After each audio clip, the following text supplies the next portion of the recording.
OK,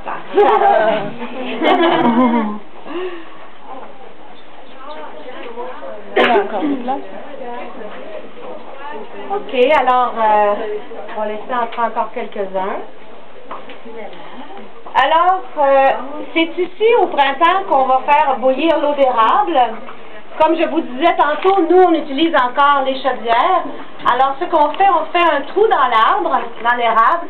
On va insérer ce qu'on appelle un chalumeau. On va suspendre une chaudière comme ça. Et chaque jour, on va aller d'érable en érable en chaussant des raquettes. Est-ce que vous savez ce que c'est des raquettes? Oui, non. Snowshoes. Quoi? Oui, snowshoes. On va mettre des raquettes. Ah, il y a quelqu'un qui a éteint la lumière derrière vous. Oui. La raquette.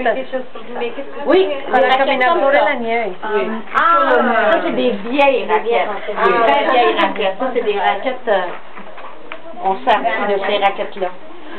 Alors, on va amener l'eau d'érable ici à la cabane à sucre. Alors, derrière le mur ici à ma gauche, il y a un très grand réservoir. On déverse l'eau d'érable dans le réservoir. Quand on a suffisamment d'eau d'érable, on ouvre un robinet.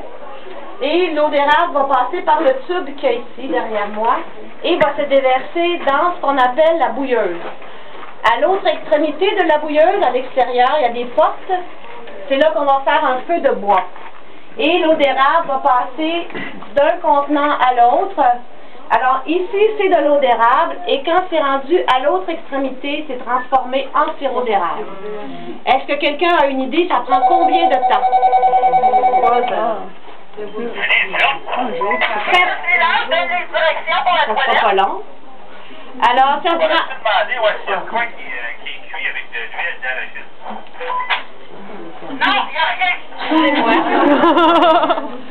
Alors, ça prend à peu près 4 heures pour l'eau d'érable à se transformer en sirop d'érable. Mais comme je disais tantôt, ça prend 40 litres d'eau d'érable pour faire 1 litre. Alors, quand ça bouille, ça fait beaucoup de vapeur. Vous voyez les cordes ici jaunes.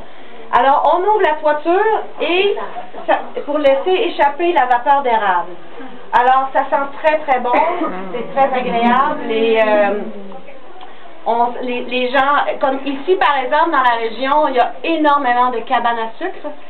Et ce sont souvent des cabanes à sucre familiales, seulement la famille qui exploite.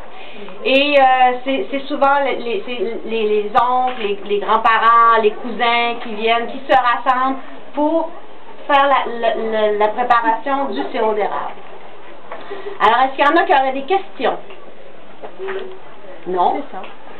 Alors, on va laisser peut-être, je vais peut-être vous laisser sortir de ce côté-là. Laisser la place à un autre groupe.